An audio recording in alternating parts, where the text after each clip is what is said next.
Boombox. Con el profesor, con educación todo se puede. Conmigo, con Sergio Fajardo. Otro episodio. Y estamos en ese viaje a través del mundo de la educación superior, las universidades. Quiero que entendamos muy bien qué va a pasar con las universidades, qué perspectivas hay, formas de aprendizajes en estos tiempos. Hay muchas preguntas, y el mundo joven es un mundo que está lleno de incertidumbres hoy. Para mí, yo he pasado una gran parte de mi vida en la universidad. Soy profesor y me reconozco como profesor y es lo que yo he querido ser y soy hoy físicamente como profesor. Y tengo acá como invitada a una mujer que es la rectora de la universidad privada más importante de Colombia, y no solamente de Colombia, sino es una de las universidades privadas más importantes de América Latina. O sea, esta es una mujer que es la rectora de la Universidad de los Andes. Allá estudié yo en la Universidad de los Andes y allá crecí yo y allá fui profesor y tengo un amor por esa universidad donde crecí, me formé y le debo mucho en muchos sentidos. Y esta mujer se llama Raquel Bernal, la primera mujer en la historia de la Universidad de los Andes, 75 años. ¿Cierto, Raquel? Sí, señor, así es. La primera. Uniandina también. Allá estudió. Uniandina. Antes de entrar a ese mundo, siempre me gusta empezar estas conversaciones a las personas que tengo invitadas diciéndoles, recordemos un poco cómo creciste, personas que hayan sido influyentes en tu vida, maestros, maestras, ¿por qué llegaste a este mundo? Así una pequeña introducción que nos puedas contar. Pues Sergio, gracias por tu invitación. Primero que todo, un placer estar aquí hablando de educación, pues dígame. Yo soy, Sergio, hija de una maestra rural. Mi mamá es del Huila y ella era maestra del Huila? De Pitalito. Ajá. Y ella era profesora de diversos municipios. Entonces creo que llevo la sangre de maestra desde que nací.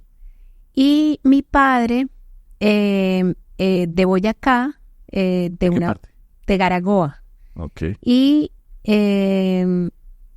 quedó huérfano mi padre a los 12 años. Él era su hermana y su mamá. Y pues rápidamente entraron en gran condición de vulnerabilidad. Entonces, ambas familias, Sergio, de origen bastante humilde. Mi abuela paterna, obsesionada con la educación, y hizo lo que tuvo que hacer en medio de gran dificultad para que mi papá estudiara. Vino a Bogotá, mi papá se graduó de la Universidad Nacional y digo yo, Sergio, que yo estoy aquí por esa señora tan empecinada en la educación. Entonces, por ambos lados tengo mi mamá maestra, pero una señora, abuela mía, muy obsesionada con que mi papá se educara. Y pues yo tengo una vida muy distinta a la de muchos de mis primos directos, que pues se quedaron en el campo con otras vidas un poco más difíciles. Entonces, pues la historia mía de la educación desde que nací, yo con mis hermanos jugaba a ser profesora.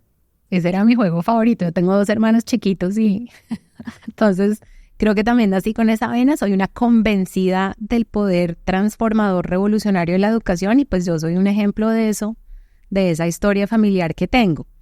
Estudié en los Andes, pregrado, posgrado en los Andes y mis grandes mentores, diría Sergio, que fueron profesores ahí. Entonces yo recuerdo con mucho cariño a Mauricio Cárdenas, a Juan Carlos Echeverry, entonces unas personas que también me inculcaron mucho amor país, mucho de lo que aprendí de ellos es que había que aportarle a este país, que había que construir políticas públicas, que había que construir buenas relaciones entre la tecnocracia y lo político. Entonces, grandes mentores. Yo me fui a hacer un doctorado en esencia gracias al empujón que ellos me dieron y después he tenido mentores, fíjate lo curioso, Sergio, puros hombres en su gran mayoría, 2 profesores, uno mi asesor de tesis en New York University, un profesor que se llama Michael King, y Horacio Atanasio es un profesor de la Universidad de Yale que tiene muchos vínculos con Colombia y con él he trabajado muchos proyectos de primera infancia, que es una de mis áreas de investigación en Colombia. Entonces, tengo unos grandes mentores del mundo académico y profesional que me ayudaron a crecer alas desde que estoy muy joven. Entonces, y pues recientemente trabajé mucho con Ana María Ibáñez, entonces ella es como la mujer mentora mía, a quien quiero y aprecio mucho, de quien he aprendido también hartísimo. Qué bueno, Raquel, y hago un pequeño paréntesis. Hoy estuve también conversando con Andrés Hernández de Transparencia Internacional y la mamá de Fusagasugá, el papá de Chaparral. Y siempre digo, a Bogotá llegan muchas personas por diferentes orígenes y esta es una ciudad que le da oportunidades a mucha gente, mucha gente. Entonces, fíjate, tu mamá, una maestra de Pitalito, yo estaba en Pitalito, es una zona cafetera. Sí. Hoy el Huila es el departamento cafetero por excelencia en Colombia, con un café especial maravilloso. Y pues tu papá viniendo de Garagoa en Boyacá. Pero hay algo que es un patrón recurrente y es las personas que son hijos o hijas de maestros o maestras tienen una influencia muy grande. A manera de anécdota, cuando yo fui gobernador había muchos alcaldes, por muchas partes iba, pues Antioquia tiene 125 municipios y había un grupo siempre que decía mi mamá maestra y por lo general mi mamá maestra, que son muchas más las mujeres que están en el mundo de la educación y esas mamás maestras son muy importantes y la mujer como tu abuela, que fue la que luchó para que tu papá pudiera ser estudiante de acá y graduarse en la Universidad Nacional, que por eso tiene mucho, y lo digo así rápido, pues que aquí que estamos entre nosotros que entendemos y queremos la educación, que siempre decía, eduque una niña. Si usted educa a una niña, tenga la certeza que el impacto que tiene la educación de una niña es, y lo vemos pues en el caso particular tuyo, bien explícitamente dicho. Entonces me alegra mucho esa historia. Además es una tremenda economista en el sentido académico, de reconocimiento, tiene una fama. Yo no la conocía, 2 o 3 veces la había saludado, a pesar de ser pues rectora de la que fue mi universidad durante tantos años, pero tiene una fama de mujer ordenada, seria, rigurosa, como dicen acá en Bogotá, una pila, ¿sí? En Medellín, en Antioquia no se dice pila, o pues después de pronto sí se dice un poco. Pero bueno. ¿Cómo se dice? ¿Cómo se dice en Medellín? Lo que pasa es que yo digo ahora que yo creo que esto es, yo llegué a estudiar a la Universidad de los Andes hace 50, o sea que más o menos por esa época se decía, cuando yo estaba en el colegio se decía muy mazo, mazo. Muy buen estudiante, por supuesto, pero se decía mazo. Esta es una masa, tesa, templada, tenaz, muy buena académica y en un puesto muy importante. Me alegra mucho que seas pues la rectora. Raquel, vamos entonces a entrar a este mundo de la universidad. Lo primero, desde la perspectiva que tú tienes, has sido profesora, pero como rectora, ¿cuál es tu mirada a ese mundo de jóvenes hoy? Si tú dices, bueno, si yo me devuelvo, si tú te devuelves 30 años, cuando llegaste a la Universidad de los Andes, a esos jóvenes de hoy, ¿qué diferencias hay? ¿Cómo describirías a un joven, a una joven hoy, de lo que tú ves? Entonces, Sergio, cada cohorte, cada generación es distinta. Siempre ha sido así. En los 60s, unos jóvenes con la liberación femenina, las drogas, la guerra de Vietnam. Cada cohorte ha tenido como una influencia contextual distinta y por lo tanto es distinta. Esta generación Z es muy distinta de los que somos sus profesores ahora, muy distinta. Son unos jóvenes nativos digitales, primero, entonces que se criaron en el internet, en las redes, en los dispositivos digitales. Son unos jóvenes que los papás, hemos sido papás helicópteros, que le llaman los gringos. Entonces los papás que les solucionamos los problemas, que les copamos la agenda, que los ponemos en extracurriculares. Los papás creo que sentimos que el mundo es demasiado competitivo y no queremos que se atrasen, entonces hacen miles de cursos extracurriculares, cursos de verano, campamentos de verano, y eso ha tenido repercusiones sobre la capacidad de agencia de los jóvenes, porque los papás hemos solucionado, agendado, planeado por ellos. Por la exposición a las redes y el aislamiento que se debe al uso excesivo de dispositivos, son unos jóvenes muy solos, viven, digamos, en gran soledad, la interacción es un poco menor, pero son unos jóvenes que se sueñan con cambiar el mundo, muy preocupados con el cambio climático, con los temas de biodiversidad, de conflictos geopolíticos. Tú has visto todas las protestas en los Estados Unidos a raíz de la guerra Israel-Palestina. Les preocupa el futuro del mundo, quieren hacer algo, pero no entienden bien cómo aportar. Y son unos jóvenes que sí les gusta solucionar problemas complejos, pero quieren una vida que se basa más en la experiencia que en los resultados. Entonces, pues prefieren viajar, prefieren cambiar de actividad rápido, están en una compañía, solucionan un problema y quieren pasar a aprender otras cosas. Entonces es un joven que vive de manera más fluida, más dinámica, muy diferente a nosotros. Eso tiene, por supuesto, impacto en la manera como aprenden y tiene impacto en las decisiones que toman respecto a la educación. Si quieren hacer una carrera, si no quieren hacer una carrera. Entonces ahora hay múltiples aspiraciones y expectativas de vida que son distintas a las nuestras. Entonces ya solo la idea de estudiar 4 años les parece que es demasiado, quieren hacer cosas más rápidas, más cortas, eligen caminos que son más flexibles, que les permiten a ellos viajar, estar aquí, allá. Jamás se soñarían, Sergio, con estar 30 años en una multinacional. Eso no es el sueño de ellos. Entonces eso tiene implicaciones sobre los que los formamos, ¿no? Cómo aprenden, qué quieren aprender, cuáles son los sueños y aspiraciones de vida que tienen que sí son distintos. Ya voy para allá. Varias cosas. Vamos a hablar de la Universidad de los Andes, donde yo estudié, repito, donde crecí, donde fui profesor por mucho tiempo y pues tengo una identidad uniandina sin duda en una buena parte de lo que yo he sido en la vida. La Universidad de los Andes es una universidad privada asociada con la palabra élite. Élite en el siguiente sentido. Es una universidad de personas, la matrícula es cara para lo que significa Colombia. Yo creo que es muy buena educación, pero esa es otra discusión. Pero para los estándares colombianos es una matrícula cara y son jóvenes entonces distintos en principio, viniendo de un mundo de élite. ¿Eso que estoy diciendo es correcto o la Universidad de los Andes, su composición ha cambiado?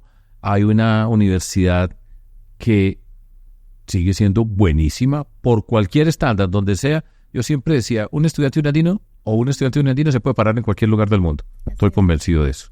Sí, pero esa universidad hoy, con esas condiciones de élite privada, por favor, descríbeme un poco qué es lo que pasa allá. No lo conozco, o sea que por eso hago la pregunta a la cabeza. Pues Sergio, yo diría que la Universidad de los Andes ha cambiado mucho desde que tú te fuiste. Esto en gran parte, en realidad, a las becas estatales, debido a las becas estatales como Ser Pilo Paga, Generación a becas del Distrito de Bogotá, como Jóvenes a la U, de la alcaldesa Claudia López. Y eso nos permitió a la universidad, Sergio, en la última década, pasar a ser una universidad mucho más diversa. Entonces, a hoy, el 28% de nuestros estudiantes de pregrado son de estratos 1, 2 y 3. Eso tú no lo alcanzaste a ver nunca. No puedo ver eso. Sí.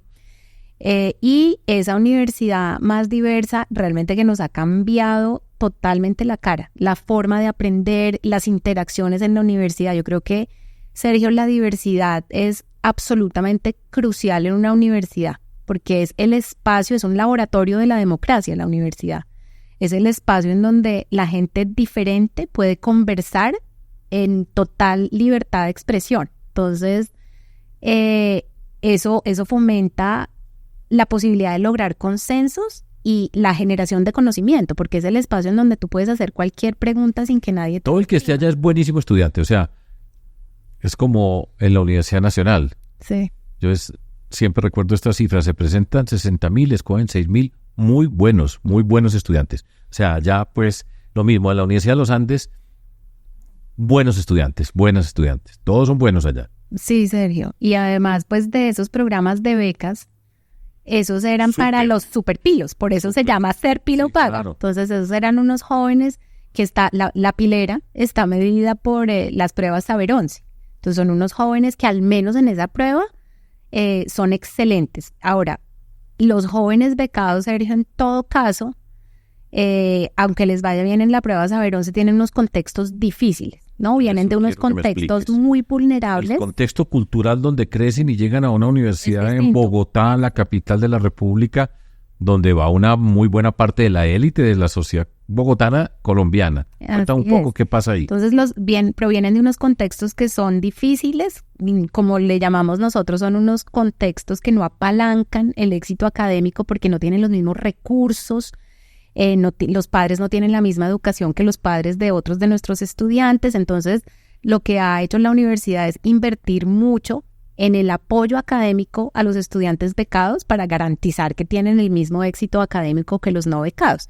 Eso significa, por ejemplo, tutorías individuales, tutorías en grupo, en todas las carreras, consejería individualizada para los estudiantes becados, incluso apoyo financiero para los temas que no son matrículas, sino materiales, transportes. Algunos viven en condición de vulnerabilidad bastante significativa. Bonos de seguridad alimentaria. O sea, ahora tenemos estudiantes que no consiguen las 3 comidas al día. Entonces, hay una serie de apoyos y ayudas que nos han permitido lograr el éxito académico de estos estudiantes. En este momento, Sergio, los estudiantes becados nuestros tienen menor probabilidad de deserción que los no becados, porque los cuidamos tanto y los ayudamos pues dentro del proceso de aprendizaje. Y creo que además hemos tenido unos impactos muy importantes sobre los no becados. Como allá medimos todo y hacemos un paper para todo, entonces hemos encontrado que los no becados les disminuye de manera significativa, Sergio, el sesgo de clase e incluso cambian sus patrones de consumo para incorporar a sus compañeros becados. Entonces, por ejemplo, cambian de restaurantes a los que van, que creo que en un país tan desigual como esto, lograr cosas de ese tipo es supremamente potente. Entonces, es una universidad muy distinta, mucho más diversa, con un riesgo altísimo de volver a perder esa diversidad, porque sin las becas estatales, esto ya estaría supeditado exclusivamente a la posibilidad de encontrar recursos por filantropía en el sector privado para poder financiar. Y no hay bastante filantropía acá. Yo voy a decir una frase, pues aquí la digo yo, es mi responsabilidad por lo que voy a decir. En Colombia hay muy poca filantropía, aquí hay gente muy rica. Sí. Y poco dan. Ese es un ejemplo, ¿cierto? Sí, sí. Hay gente de la Universidad de los Andes, de todas partes, reemplazar el programa Serpilo-Panga. Bueno, háganlo con recursos. Yo creo que todas esas cosas se pueden hacer, pero esa es mi cuña. Por favor, apoyen al trabajo que hace la rectora Raquel para que puedan venir, porque enriquece la vida de todos los que están adentro. Yo me imagino las dificultades, los choques culturales, todo eso, pero me alegra escuchar lo que tú estás diciendo. Pero además, Sergio, no hay mejor inversión que en la educación. O sea, si uno quiere donar, si uno quiere invertir, porque hay una ganancia individual, pero luego una ganancia social. Esto es a una gente que no depende del Estado, que es menos propensa a actividades de riesgo, no van a delinquir. Entonces hay una gran cantidad de beneficios por todo lado. Bueno, sigamos. Ya hablamos un poco de jóvenes y la Universidad de los Andes, repito, asociada con esa condición de élite en tantos sentidos, y hay que hablarle y decirlo y señalarlo. Bien, ahora quiero entonces, por un momento, hablemos en general de los retos de la universidad. Cuando hablo de la universidad, estoy hablando en términos generales. Yo leía un artículo que tú escribiste con los rectores. La universidad hace parte con el TEC de Monterrey, que es donde yo trabajo, donde yo soy profesor, con la Universidad Católica de Chile. Son 3 universidades privadas, las 3 mejores de América Latina, exacto, creo yo. Y pues tienen un programa, la tríada, que se articulan. Y leía un texto que ustedes escribieron donde hablaba de los retos de la universidad. Hagámoslo el siguiente ejercicio, Raquel. Primero, una breve definición de universidad. Pues todos queremos la universidad, culturalmente la universidad, pero ¿cuáles son los retos que tiene hoy? Es una pequeña definición y los retos. 4.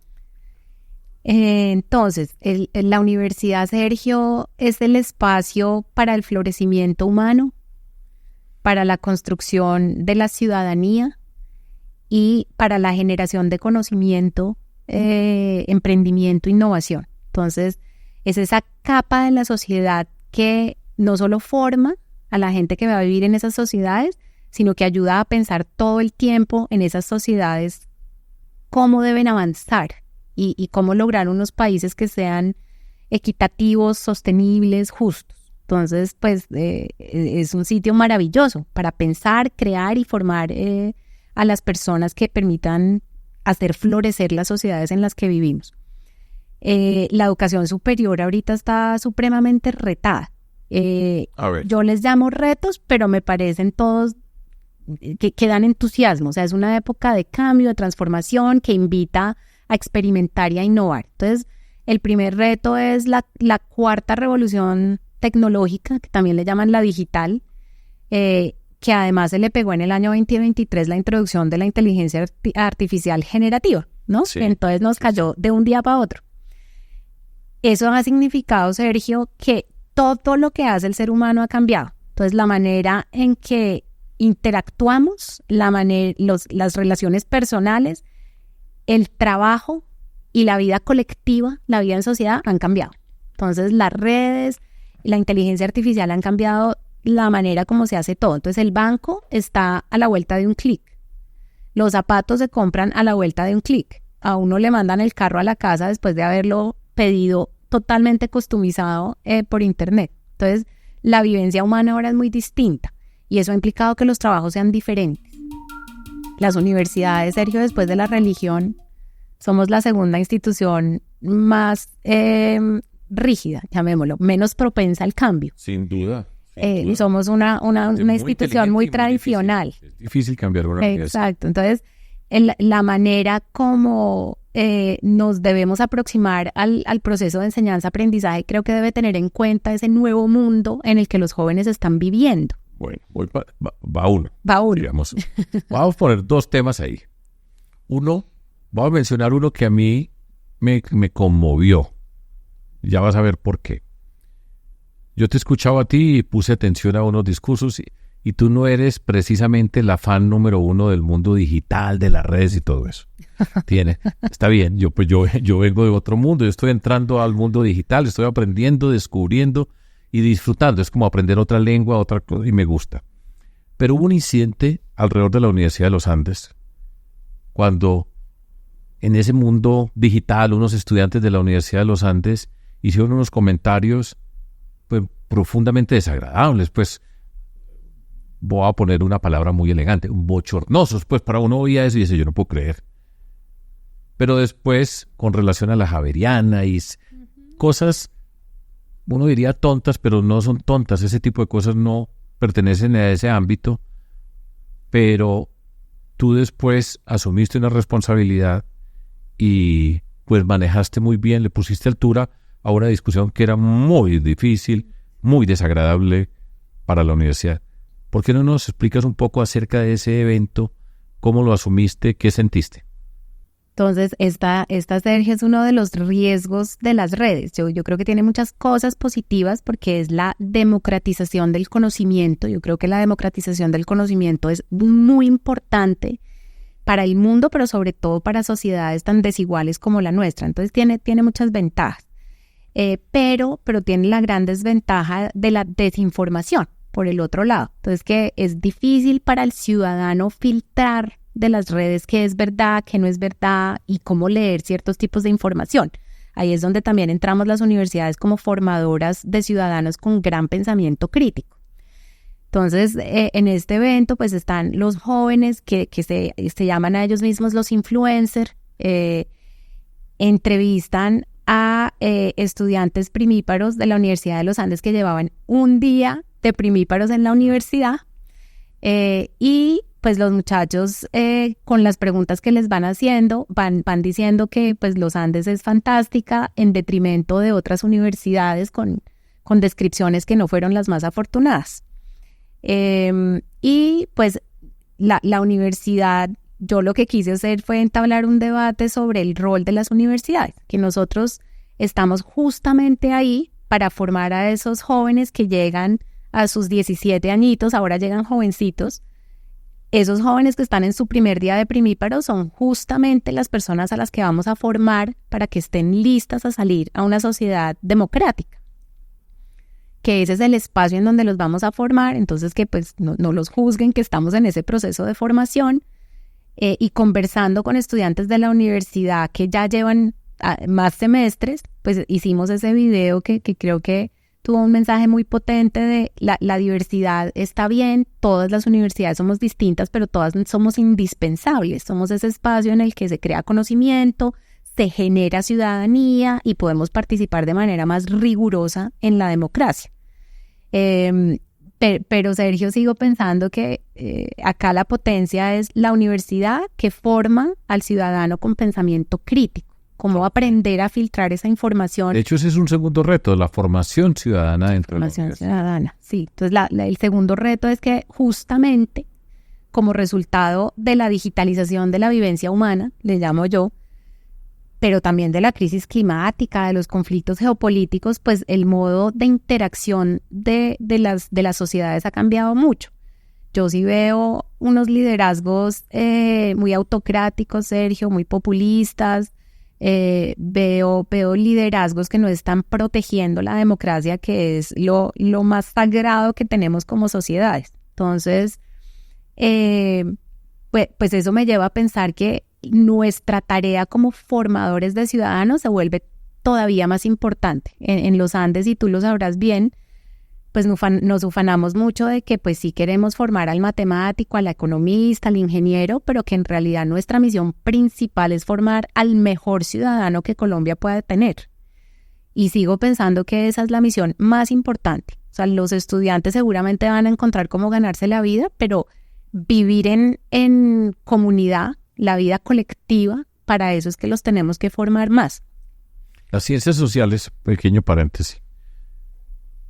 Las universidades hoy están bajo estrés económico. Y tú me han dicho que una cuchilla, pues allá con Mauricio Olivera, un gran amigo mío, que son para los gastos, les toca, a mí no me, pues eso siempre nunca me gustó, pero yo era pues un profesor dentro de todo esto. Pero muchas veces entonces, en la medida que se va pasando por eso, dice, bueno, los rentables son ingeniería, administración, economía, derecho, por decir algo. ¿Y los otros qué? Entonces allá está el departamento de historia, que tiene muy poquitos estudiantes, hay ciencias sociales. ¿Tú cómo? La Universidad de los Andes no va a acabar con ese mundo, por favor, ¿cierto? No. Entonces, la Universidad de los Andes, Sergio, se caracteriza por su formación sociohumanística. Eso es lo que nos hace diferentes de muchas otras universidades del país. Y esa formación sociohumanística es la que contribuye a esa formación ciudadana. O sea, es de ese componente lo que nos hace muy fuertes en la formación de personas que sean unos que ejerciten la democracia de una manera ética, rigurosa, responsable. Entonces, eso no va a cambiar. Lo que tenemos es que ser muy juiciosos para lograr que, digamos, la universidad sea sostenible en total. Eso siempre lo hemos hecho. Siempre han existido formas en que esos programas se hacen sostenibles a través de la universidad y hay que protegerlos. En todo caso, Sergio, yo creo que primero, eso no solo hay que protegerlo, sino fortalecerlo en la era de la inteligencia artificial, porque necesitamos que las universidades sean más orientadoras y menos espectadoras del proceso de generación de la inteligencia artificial para que realmente esté centrada en el humano. Y eso requiere más que nunca, Sergio, las ciencias sociales, las artes y las humanidades, porque me alegra oír eso. Hay que fortalecer. Porque me estaban llegando por allá unos chismes que eso se estaba poniendo muy difícil, la situación que en general en las universidades, no pero que hay condiciones difíciles económicas para las universidades privadas en particular en Colombia. De hecho, esto es en Latinoamérica, yo creo, sí. pero... En el mundo, Sergio. Bueno. En el norte también. Tercer reto. El tercer reto es la creciente desigualdad, no solo en la región latinoamericana, pero en el mundo, ¿no? Entonces, es la desigualdad de ingresos, pero de acceso a servicios. En múltiples dimensiones hay mucha desigualdad. Y esa desigualdad, Sergio, yo creo que es lo que alimenta la fragilidad de la democracia, porque si los gobiernos le han fallado a millones de personas que viven en pobreza extrema, a millones de jóvenes que ni estudian ni trabajan. O sea, la última cifra es 3 millones, Sergio, 2.9 para ser exactos, de ninis en Colombia, de jóvenes que no estudian ni trabajan. Dime tú, una sociedad cómo es viable con 3 millones de jóvenes que no estudian ni trabajan. Esos van a ser los líderes dentro de 8 o 10 años, pero no tienen esperanza, no tienen oportunidades como este país que va a ocurrir. Entonces, yo tengo gran preocupación con el futuro, no solo de este país, sino de toda la región latinoamericana por esa razón. Creo que hemos incumplido la promesa de educación, Sergio, incluyente, de alta calidad, y ha sido una educación para pocos. La educación superior se ha caracterizado, tú lo preguntabas ya, por los que excluyen y no por los que incluimos. Y con alta calidad. O sea, si también nos ponemos a lograr unas tasas de cobertura grandísimas en Colombia, pero sin calidad, esa promesa también la vamos a incumplir, de que la educación iguala. Yo creo eso en todos los niveles del mundo de la educación, en la educación escolar. Educación sin calidad aumenta la desigualdad. Es una promesa incumplida, así es. Cuarto reto. Y finalmente, como cuarto reto, es que ya lo hablamos y por eso me enredé. El cuarto reto es el cambio en los jóvenes. Entonces, el cambio en los jóvenes, de sus aspiraciones, de sus formas de aprender y de las expectativas que tienen respecto a todos los niveles de educación en verdad. Entonces, Sergio, yo sí recibo muchas preguntas de los jóvenes sobre por qué van a estudiar 4 años cuando las competencias están evolucionando tan rápido. Entonces ellos estudian 4 años y a los 4 años ya la inteligencia artificial va a ser otra. ¿Ya en los Andes todas las carreras son de 4 años? En los Andes todas son de 4, excepto medicina y derecho. De resto todas son de 4. ¿Qué es lo que tan raro pues con derecho que hay que estudiar más? Toca estudiar más para ser buen abogado, claro, Sergio. Entonces, los muchachos me preguntan, ¿y por qué no hay cosas más cortas? ¿Por qué no hacemos 1 año y medio aquí, nos vamos a trabajar y luego volvemos otro añito y vamos apilando esas cosas hasta tener algo más formal, pero déjeme ir a trabajar también, porque quiero de una vez ser más práctico, hacer cosas en el mundo real, etcétera? Entonces hay unas expectativas de mayor flexibilidad, tanto en momento de la vida como en lugar. Y, Sergio, se vuelve muy importante el concepto de educación a lo largo de la vida. Y entiendo, esos son pues los 4 retos que ustedes señalan, que tú señalas y que los asumes. Y ya dijiste algo desde el comienzo. Quienes son profesoras hoy, no nacieron en este mundo. Entonces, ¿qué pasa con ese mundo, con ese conjunto de profesores, de profesoras que están educando a jóvenes que reclaman otras cosas, que no tienen la misma mentalidad de los profesores? ¿Qué pasa ahí? Entonces, Sergio, en respuesta a todos esos retos, y ahí como esto era un escrito conjunto para Latinoamérica, agrégale también pues las dificultades de contexto político. Tú mencionaste ahorita la fragilidad financiera de las universidades, eso es verdad en todo el mundo. Entonces el Washington Post publicó hace poco que en Estados Unidos, Sergio, este año, en lo que ha transcurrido este año, cada semana ha cerrado o se ha fusionado una universidad privada en Estados Unidos, cada semana. Entonces el reto pues es global. Y en el contexto político actual, pues también es la discusión sobre el sistema mixto y la relevancia de la educación privada en el sistema de educación superior, pues se ha dado y ha sido una discusión compleja. En respuesta a esos retos, la primera cosa es que las universidades nos tenemos que transformar. Entonces, como el mundo se ha venido transformando, la universidad se tiene que transformar. ¿En qué direcciones? La primera, Sergio, es que yo creo que la universidad se vuelve todavía mayor el énfasis de las competencias fundacionales, le llamo yo. Entonces, lo que ya dije, en otras palabras, sí que se vuelvan abogados, arquitectos, pero les va a tocar en un mundo donde todo cambia muy rápido. Necesitamos es dotarlos de las competencias que les permiten ser adaptables, resilientes a la incertidumbre y que les permita experimentar y aprender de manera autodirigida toda la vida. ¿Los profesores sí están preparados para eso? No estamos preparados para eso. Entonces, este periodo de transición requiere, Sergio, un gran cambio cultural, que es un gran cambio, primero, de marco mental y segundo, de formación. Nos toca a nosotros, yo estoy en un curso de ChatGPT, nos toca a nosotros comenzar por adquirir esas competencias digitales que vamos a necesitar transmitir y por cambiar ese marco de pensamiento a uno en el que ya uno no tiene claro qué le deparan los próximos 10 años, sino que no tienen ni idea qué van a pasar en los próximos 10 años. Y cómo como ser humano, como profesional, como miembro de una sociedad democrática, respondo a eso. Entonces, se vuelven más fuertes. Lo que sí hacemos bien, Sergio, la verdad, es la formación de competencias duraderas. Entonces, sí, el pensamiento crítico, la creatividad, el aprender para aprender, eso es lo que hace bien la Universidad de los Andes. Entonces, por ahí estamos bien. En lo que hay que hacer el gran cambio es en lo digital un poco, porque yo creo que sí nos toca a todos, profesores, directivos, todos incluidos, en el mundo en que los datos son esenciales para todo, Sergio, para tomar decisiones. Entonces todo el mundo tiene que entender algo de datos. La experimentación continua, así están las organizaciones. Entonces a mí me preguntan, bueno, el modelo educativo dentro de 10 años, ¿cómo es?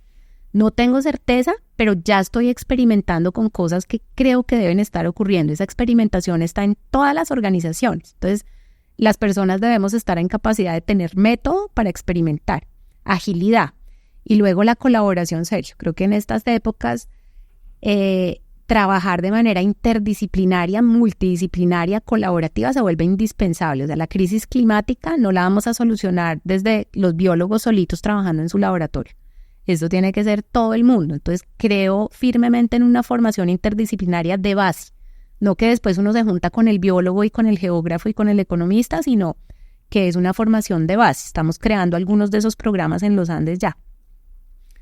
Entonces, ese cambio cultural sería una excelente pregunta, porque no es fácil. Yo creo que hay algunos profesores a los que ya no lograremos conquistar para esta transformación, pero creo que hay muchos profesores para quien esto les parece un proyecto emocionante. Es un cambio, una transformación, una manera quizás de ver la enseñanza distinto y de aprender y enseñar distinto. Creo que el aprendizaje debe ser más experiencial, Sergio. Entonces, en YouTube está todo lo que yo enseño, que es econometría avanzada, todo. Yo para qué los voy a... Econometría avanzada, lo que quiera. Lo que quiera. Entonces, ¿para qué los voy a hacer a ir al campus? O sea, yo llenar tablero feliz por 1 hora y media, pues no. Entonces, mi rol es distinto. Mi rol es darles olfato para los datos, que aprendan a leer un dato, darles la historia detrás de un dato, que ellos aprendan a utilizar una metodología porque sí y otra no.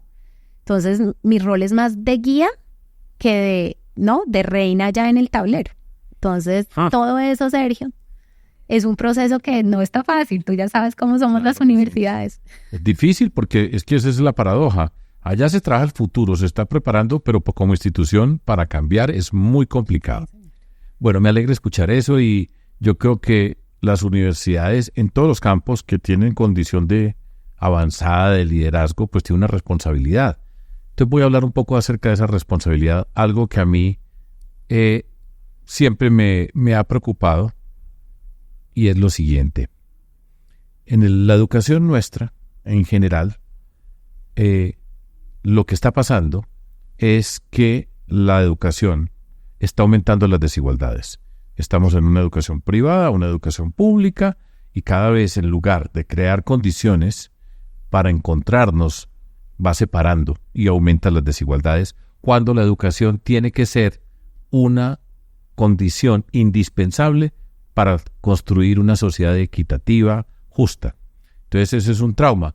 Un libro del cual son coautores colegas tuyos, Juan Camilo Cárdenas, Leopoldo Ferguson, Mauricio García, pues que no es uniandino, pero de hecho es un muy buen amigo mío, que se llama La Quinta Puerta. En el nivel escolar dice cada día más desigual. Y en la educación superior yo siempre tengo esta preocupación, y es, si no se encuentran este mundo de estudiantes que vienen ya divididos y en el nivel de educación superior no se encuentran en algún momento, nunca se van a encontrar en la vida. Así es. Eso a mí me parece tenaz. Yo tuve la suerte siempre de tener la posibilidad de relacionarme con lo público y lo privado. Muy privilegiado yo, porque yo era profesor en la Universidad de los Andes, pero también en la Nacional, en matemáticas. O sea, para quienes conocen Bogotá, por la 26, la calle 26 de los Andes, a la Nacional, y yo pasaba de este mundo a este mundo.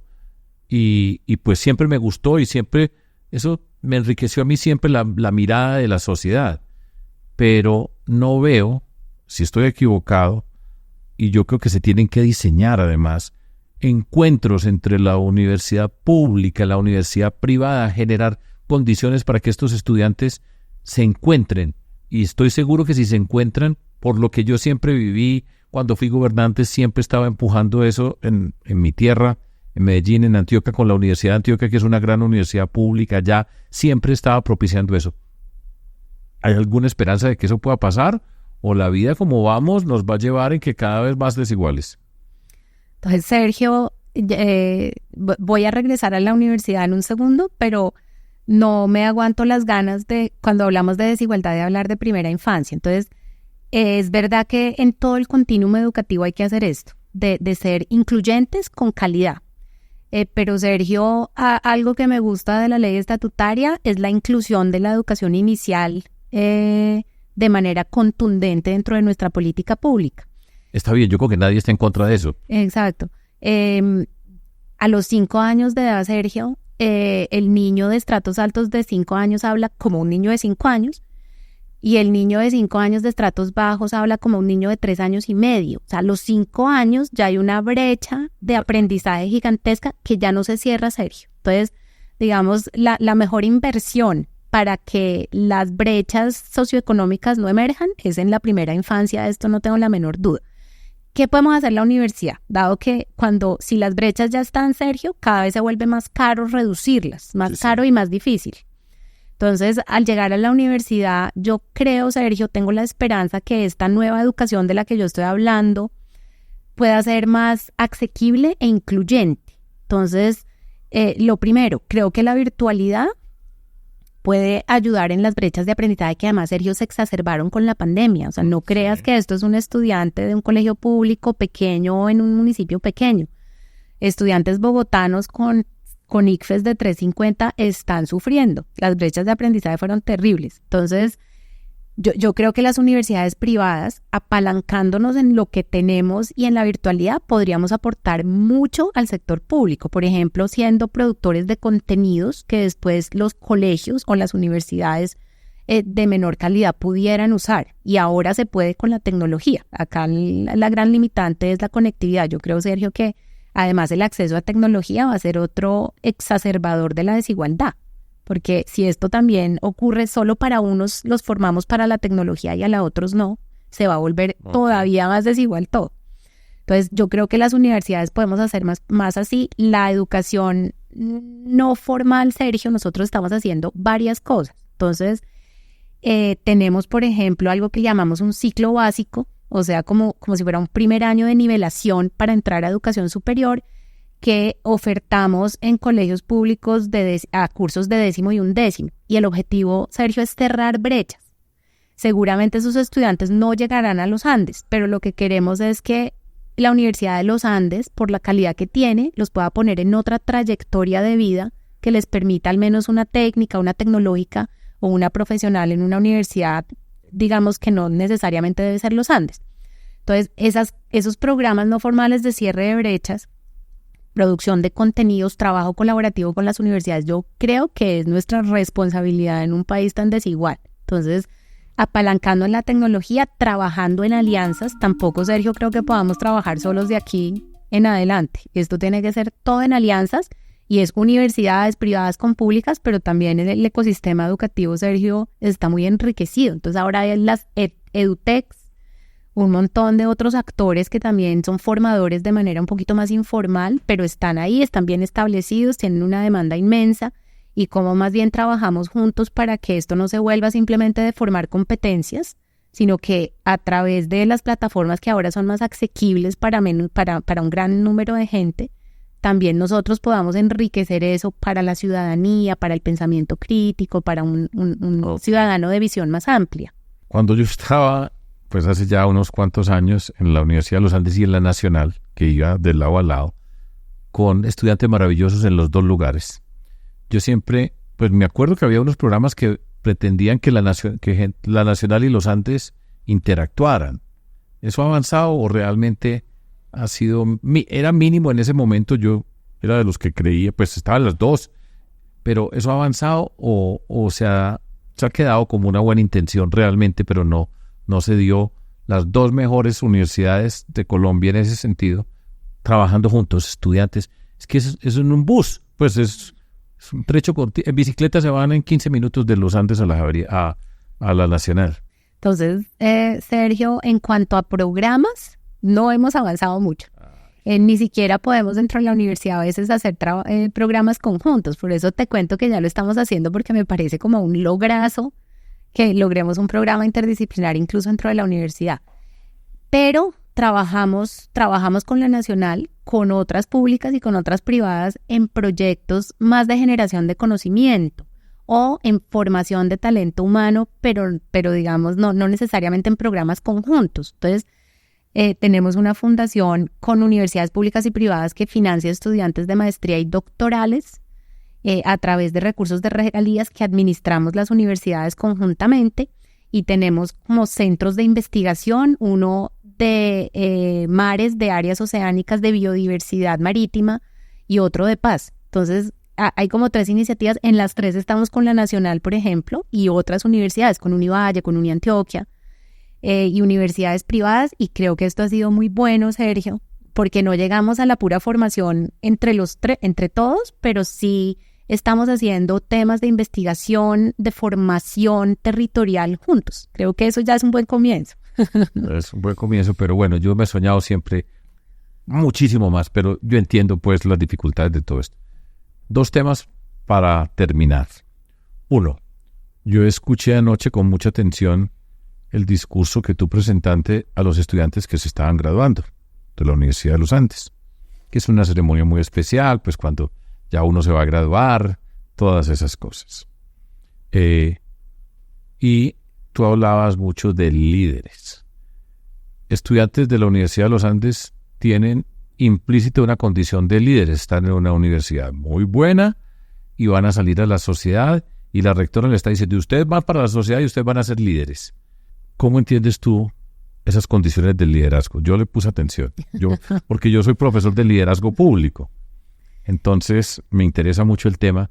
Cuéntanos, desde tu perspectiva, qué significa liderazgo y qué significa que un estudiante o una estudiante salga a ser líder en una sociedad como la nuestra. Entonces, Sergio, ese discurso obedece a una gran preocupación que tengo de verdad de la escasez de liderazgos positivos, constructivos en el mundo.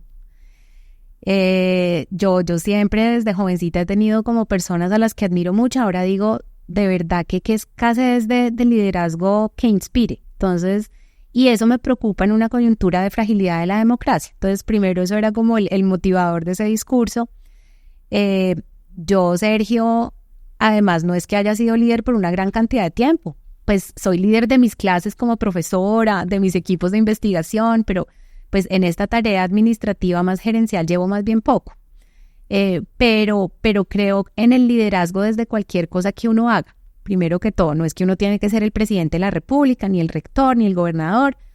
Creo que uno ejerce el liderazgo desde cualquier parte en la que está. Y esa era como la intención también del discurso. Ustedes no tienen que ser el presidente, pero en donde estén, tienen que ser unas personas que tienen unas ciertas características de promover el bienestar de los demás, que además pues es la misión de los Andes, es como el discurso de nuestros fundadores. Entonces yo les hablé de unas 3 o 4 cositas. Entonces yo creo, Sergio, en el liderazgo que parte del servicio. Entonces hay muchos liderazgos que se aferran al poder, que son un poquito más egoístas, más centrados en la persona que en las personas a las que uno está tratando de liderar. Y yo creo en ese liderazgo, que uno es el que sirve y no al que lo sirven, y que uno no está ahí para acumular poder, sino al contrario. De acuerdo. Lo segundo es que el líder es valiente. Entonces también a veces hay líderes que piensan que esto es un concurso de belleza. Entonces el liderazgo requiere ser valiente en tomar decisiones que no siempre son fáciles, decisiones que implican consecuencias dolorosas para personas, y que uno siempre tiene que tener el bienestar del conjunto al que uno está decidiéndole, ¿no? Entonces, a la familia completa, no es por uno solo, a la organización completa, no es por uno solo, al país. Y esa valentía requiere también la capacidad de aprender a aprender, que el líder no se las sabe todas, pero que tiene que tener la humildad de preguntar y asesorarse y aprender. Lo tercero es que el líder se tiene que rodear de los mejores equipos. Yo sí conozco líderes, Sergio, que les gusta que no les gusta que no sean ellos los que brillan. Entonces me parece que eso es un grave error. Los equipos, entre más inteligentes que uno, mejor, porque entre más cabezas piensen, mejor, y porque realmente uno está para guiar. El líder grande, digamos, llamémoslo así, está un poquito para pensar el futuro, lo grande, pero y entender que si tiene un equipo así de bueno, si ellos brillan, brilla uno. Brilla uno, sí. Claro. Y pero además la tarea de uno es que ellos crezcan alas, que ellos brillen. También fuera de todo, uno sí está encargado de eso. Realmente creo que eso es fundamental. Yo quiero que mis equipos crezcan, qué es lo que necesitan, cómo los ayudo. Y entonces, bueno, creo en ese liderazgo que es inspirador también, Sergio, porque al final, al menos en la universidad, liderar una universidad no es fácil, Sergio. Entonces, pues es una universidad supremamente horizontal, todos estamos al mismo nivel. Como dices tú, todos somos unos geniazos porque somos PhDs. Entonces es una organización que es, digamos, no tiene nada de jerárquico. Entonces, al menos para mí en la universidad, la tarea mía es convocar a ese futuro. Entonces, queremos transformarnos, queremos ser una universidad más incluyente, queremos ser una universidad que le contribuye más a este país. No hablamos de investigación, Sergio, pero también en términos de investigación creo que la universidad debería como evolucionar a una segunda fase de investigación en la que trabajamos más con comunidades, que codiseñamos, trabajamos juntos, tenemos impacto en territorios, que diseñamos unos futuros compartidos de país conjuntamente con comunidades. Entonces, invitar a esa transformación es lo que es mi tarea, inspirar. Bueno, entonces con eso vamos a la última parte de esta conversación. Y es, tú eres mujer. Entonces vamos a hablar de una mujer, la primera mujer rectora de la Universidad de los Andes. Como pasa siempre con las mujeres, la responsabilidad se hace más grande en el sentido de que todos los ojos, bueno, aquí está la primera mujer en un mundo masculino, fuertemente masculino, patriarcal en muchos sentidos las relaciones, incluso en el mundo académico, que supondría que es mucho más, de mente más amplia, no es tan sencillo, y tener una mujer mandando, liderando un grupo de esa naturaleza es muy difícil. Pero entonces tú tienes una responsabilidad muy grande, porque es inspirar a otras mujeres, que se puede ser todo eso. ¿Cómo lo asumes? ¿Cómo ves tú esa condición de mujer? Pongámosla desde la Universidad de los Andes y después en el mundo de la educación, en lo que estás tú hoy. Pues te agradezco la pregunta, porque sí he aprovechado la alineación de muchos astros que me pusieron aquí en la rectoría en este momento de mi vida como una oportunidad para inspirar a las jóvenes. Entonces, primero porque soy profesora y segundo porque lidero una educación de formación de jóvenes. Entonces, para mis estudiantes, seguramente, Sergio, sí quiero ser esa inspiración de esto se puede, los caminos son posibles y cómo trabajamos juntas para que esto sea posible para más mujeres, ¿no? Porque como bien dices tú, pues mis estudiantes partimos de alguna manera del privilegio, pero hay millones de mujeres que esto lo tienen todavía más difícil que nosotras. Y el ambiente académico sí es bastante masculinizado. La verdad, Sergio, yo soy economista, que es todavía más masculinizado. Entonces, asumo esta tarea con gran compromiso, la verdad. Entonces, el tema de las brechas de género es un tema al que le he dedicado además esfuerzos de investigación, de incidencia, de trabajo con el sector público. Yo creo que esto requeriría, Sergio, la reducción de esas brechas de género requeriría un cambio cultural gigantesco, porque en mi opinión, en mi lectura de economista, esto tiene mucho que ver con las diferencias de inversión entre los hombres y las mujeres en los hogares. Entonces, las mujeres en Colombia trabajan 7 horas más a la semana que los hombres, sobre todo porque tienen que hacer trabajo en casa y trabajo con los hijos, cuidado de los niños. O sea, un día más, prácticamente cada semana. Y eso le impone a las mujeres la necesidad de irse por trayectorias laborales más flexibles, porque saben que van a necesitar la flexibilidad de cuidarla, y la flexibilidad cuesta. Entonces creo que eso requiere un cambio, para lo cual no puedo pensar en algo mejor que la educación, pero desde temprano. Entonces, cuando uno empieza desde temprano, tratando de eliminar tanta estereotipización yo creo que se logra, pero desde tempranito. Entonces, desde chiquiticos, las niñas en el rosado y los hombres en el azul, cosas, ¿no? A las niñas que se caen, venga, y la consiento, y en cambio el hijo que se cae, parece que no pasó nada. Qué machito. Entonces, yo creo que es un cambio cultural grande, pero sí paso, Sergio, mucho tiempo tratando de trabajar en este tema, y después me doy cuenta que en realidad, digamos, sirvo de inspiración para las jóvenes, pero me toca trabajar más con los hombres. O sea, las mujeres solas, no, en salones haciendo conferencias de equidad de género, jamás vamos a lograr nada. Pero creo en las pequeñas acciones individuales, a veces colectivas, de mensajes a los hombres, de trabajo con los hombres, que creo que ha sido una tarea interesante que he tenido acá en la rectoría. Y sigo pues trabajando en ese tema. Me parece que esto es una carrera de largo aliento, y ahorita me siento muy responsable de ser inspiración y de poder tocar vidas y de poder mandar mensajes, de cómo poder incorporar de mejor manera y ser más incluyentes con las mujeres en esta sociedad que sí, la verdad, Sergio, es muy machista. Raquel, muchas gracias, me alegra mucho estar acá, compartir contigo, que seas la rectora de la Universidad de los Andes, la hija de una maestra de Pitalito, de un papá que viene de Boyacá, de Garagoa, en Boyacá, que vinieron a estudiar y que se encontraron acá en Bogotá, y hoy es la rectora pues, de la universidad privada más importante de Colombia, una de las más importantes de América Latina, y me alegra mucho pues que estés acá. Gracias por venir, por compartir con nosotros. A ti, Sergio, muchas gracias, encantada de compartir este espacio, disfruté mucho la conversación sobre la educación y conversar contigo. Muy bien. Gracias. No se les olvide, El Profesor, con educación todo se puede. Nos pueden ver y escuchar en todas las plataformas de streaming. Activen las notificaciones, escríbanos lo que quieran, que aquí le ponemos atención. Y esto hace parte de ese mundo que estamos explorando, esta serie que estamos construyendo sobre la educación superior. ¿Qué pasa en ese mundo? Y aquí tuvimos una gran persona con una gran responsabilidad y un gran ejemplo para todos nosotros en Colombia.